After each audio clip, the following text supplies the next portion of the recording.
Plus News Network presents. Visakhapatnam steel plant పట్ల కేంద్ర రాష్ట్ర ప్రభుత్వాల వైఖరికి నిరసనగా సెప్టెంబర్ 10న జరిగే రాస్తారోకోను జయప్రదం చేయండి. ఏఐటీయూసీ పిలుపు.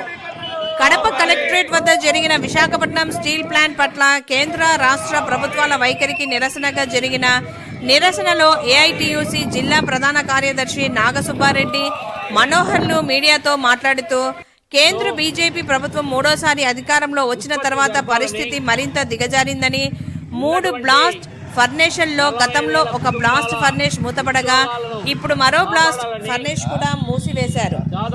విశాఖ స్టీల్ ఉత్పత్తి సామర్థ్యం 73 లక్షల టన్నులు ఉండగా గత సంవత్సరం 45 లక్షలు మాత్రమే ఉత్పత్తి చేశారు.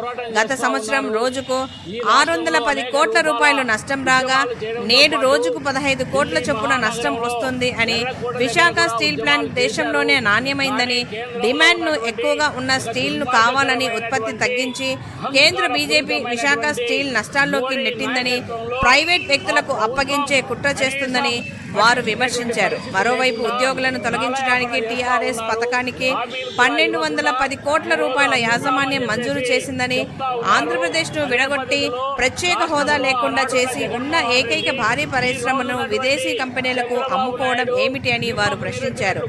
ఇందుకు నిరసనగా సెప్టెంబర్ 10వ తేదీన అన్ని సంఘాలను కలుపుకొని అన్ని జిల్లాల్లో రాస్తారోకో చేయాలని వారు ఈ సందర్భంగా పిలుపునిచ్చారు.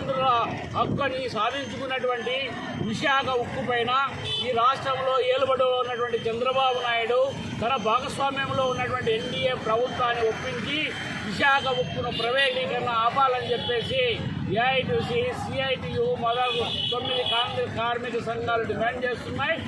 ఆధ్వర్యంలో రేపు రాష్ట్ర వ్యాప్తంగా స్టీల్ ప్లాంట్ ప్రైవేటీకరణ ఆపాలని చెప్పి సెంట్రల్ గవర్నమెంట్ ఆదుకోవాలని చెప్పి రేపు పెద్ద ఎత్తున ఆర్డీఓ ఆఫీసుల వద్ద ఆందోళన కార్యక్రమం రాష్ట్ర ఉంది. ముఖ్యంగా సెంట్రల్లో మూడోసారి వచ్చిన బీజేపీ ప్రభుత్వం సెంట్రల్ మినిస్టర్ కుమారస్వామి గారు ఒక ఆయన వచ్చి మేము ఖచ్చితంగా స్టీల్ ప్లాంట్ కాపాడదామన్నారు. 40 రోజులు కాపాడదామన్నారు. 40 రోజులు దాటింది, 3 నెలలు అయింది, పట్టించుకోలేదు. కాబట్టి సెంట్రల్ గవర్నమెంట్ వెంటనే స్టీల్ ప్లాంట్ని కాపాడాలని, పర్యవేక్షణ ఆపాలని చెప్పి సిఐటిగా, కార్మిక సంఘాలుగా, ఏఐటీసీగా ప్రత్యేకంగా విజ్ఞప్తి చేస్తూ ఉన్నాం. కాబట్టి రేపు కార్మిక సంఘాలు, రైతు సంఘాలు, వ్యవసాయ కార్మిక సంఘాలు అన్నీ కలిపి పెద్ద ఎత్తున ఆర్డీఓ ఆఫీస్ ద్వారా మీ ద్వారా పాల్గొనాలని ప్రత్యేకంగా విజ్ఞప్తి చేస్తూ ఉన్నాం. రైతులు త్యాగం చేశారు, 32 మంది చనిపోయారు.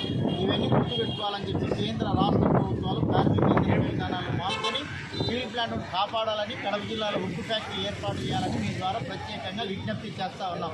Thank you.